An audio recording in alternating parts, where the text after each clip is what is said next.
bahwa di antara orang yang paling banyak pahalanya dan paling banyak terus dapat kiriman pahala adalah pejuang-pejuang agama. Karena kebaikan-kebaikan itu di kampung kita maupun di majelis ini ataupun sebelumnya selalu saja di balik semua kebaikan itu ada yang memperjuangkan. Maka beruntunglah orang-orang yang dipilih oleh Allah untuk menyibukkan diri di dalam berbagai macam perjuangan agama, semoga termasuk kita ini.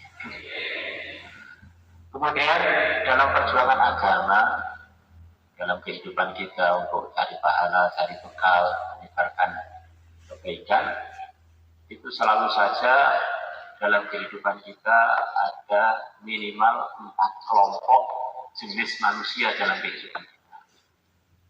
Yang mana seharusnya kita punya prioritas untuk setiap jenis tersebut, setiap kelompok tersebut. Yang pertama kali adalah teman-teman kita yang sudah jadi teman kita. Baik untuk anak, istri, maupun para ahbab, ataupun kalangan-kalangan guru-guru kita di kampung. Memang itu sudah biasa mewarnai kehidupan kita, mewarnai di dalam arahan-arahan kehidupan kita. Sudah terpastikan mereka bagian dari yang telah mendidik, mendatangkan, dan meneruskan, menyemangati, menjadi bagian dari tim, dan kita bagian dari tim mereka. Maka kelompok pertama ini adalah prioritas untuk kita kedepankan dalam perhatian, di dalam silaturahmi, di dalam menjaga hubungan, di dalam meneruskan kerjasama. Yang andaikan teman-teman semua, hidup kita itu nggak ada tambahan selain ini. Hidup kita selamat agama kita, bahkan selamat dunia kita, selamat anak-anak kita. Ini teman ini adalah hadiah dari Allah yang untuk menjaga agama kita. Maka ini terpenting untuk kita prioritaskan dalam segala macam keputusan. Teman saya itu adalah termahal dalam kehidupan saya. Kemudian yang kedua adalah kenalan-kenalan kita. Kita punya kenalan-kenalan yang tidak terlalu akrab.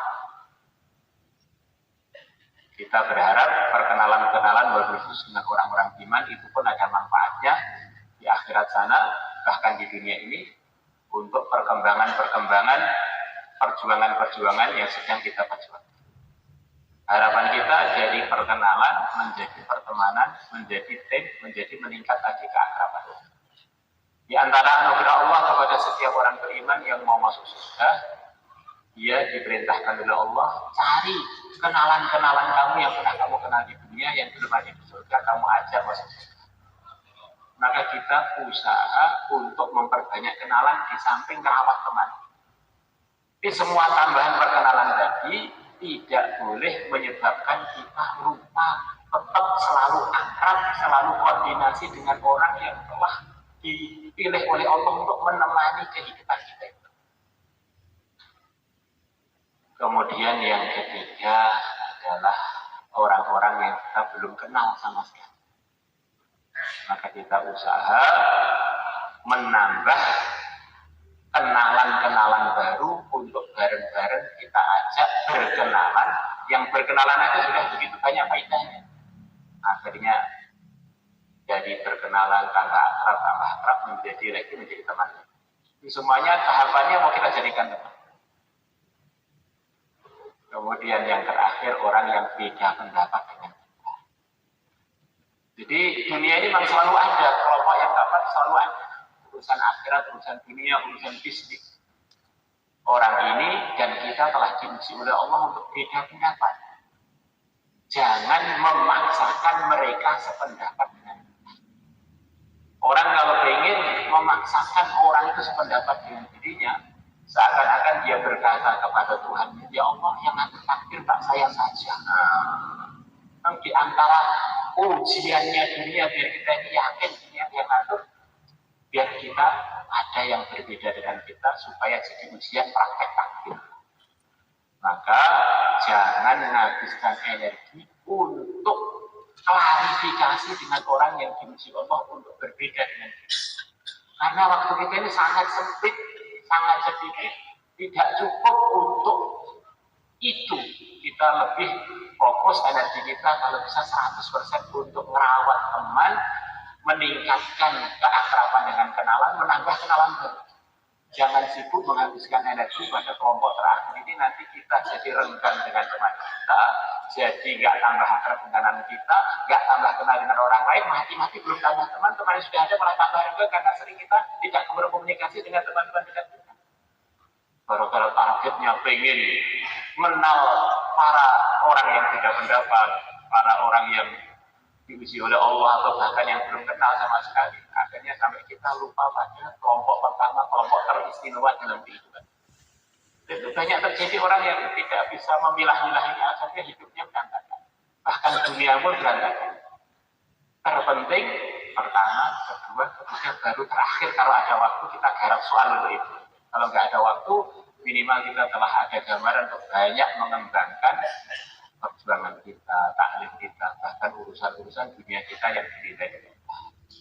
Kemudian yang terakhir, ada orang yang sangat soleh, salah satu dari al-Mahmah Ibnu Arba'ah.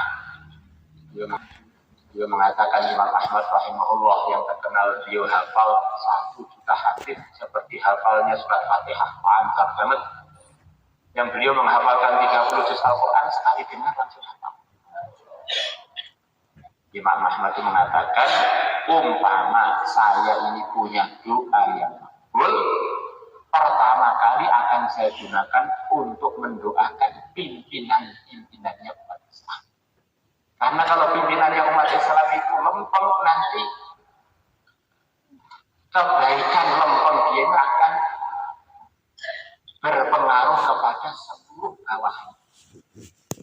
Maknanya bagaimana para hadirin? Sebentar lagi ada pilihan macam-macam penguasa-penguasa di negeri kita. Kita jangan termasuk bagian yang cuek. Ikutlah berdoa, ikutlah nyoblos. Yang dicoblos siapa yang tergantung orangnya masing-masing, mungkin berbeda dan setiap daerah. Kita tadi sudah dengar, Masya Allah, bagaimana instansi sertifikat terbuka. Ini karena beliau-beliaunya ada simpati dengan kita. Ada titik temu dengan kita. Harapannya kalau ada penguasa-penguasa yang ada di titik temu dengan kita, akhirnya kekuasaannya digunakan untuk banyak hal yang diridhai oleh Allah. Itu dalam kitab fikih ada namanya bab kewajiban seluruh muslim nasbul a'immah. Usaha untuk memilih pimpinan yang baik untuk umat, untuk agamanya maupun untuk dunia. Itu bagian dari kewajiban setiap muslim. Mungkin sistem yang ada menyusahkan kita. Masa seorang kahbab, seorang hafid dengan seorang rajul suaranya hitung satu bawahnya.